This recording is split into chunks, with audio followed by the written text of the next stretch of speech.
So the Dangote group just announced that they would no longer be selling petroleum or fuel, as you may call it, in Naira to off-takers and petroleum marketers. So what does this mean for Nigerians, the Nigerian economy, and every concerned person out there? So first and foremost, I'm making this video because of our customers at AmaPay that has been requesting for this video. I understand you want to initiate international payments, so you are very concerned about the exchange rate. So that's why I'm making this video, to let you know what I think to the best of my knowledge.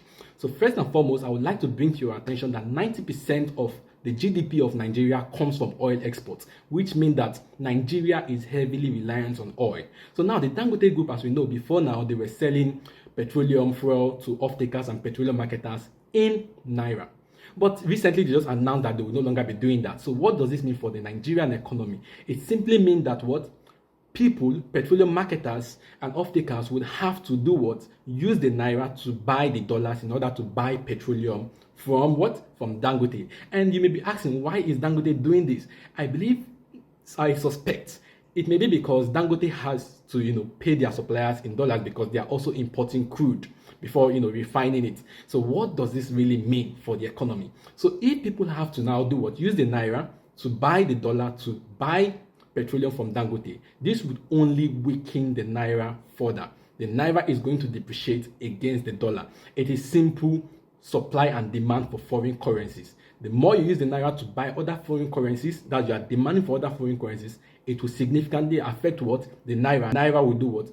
Fall. It will fall, it will depreciate against the dollars. That's what it is. And you may be wondering, is this the only thing? Yeah, we should expect the dollar to rise. If the government does nothing about this, immediately, urgently, we should see the dollar rising. So the next thing, what other factor? I just want to add this as a bonus in this video.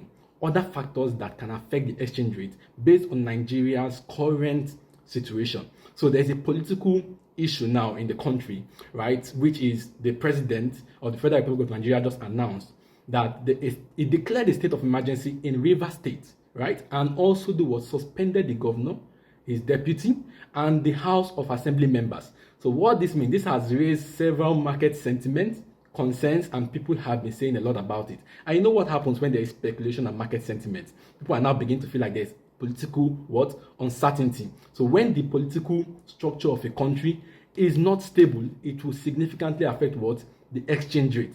So I just want to leave you with these two things. And lastly, before I forget, there was an oil pipeline explosion somewhere in Rivers State. This brings me back to the first thing I said. Nigeria is heavily reliant on oil. So if there is an oil pipeline explosion, you know what that means? People will begin to do what?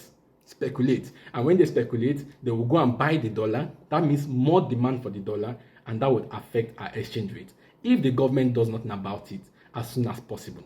Thank you. Till the next time we meet.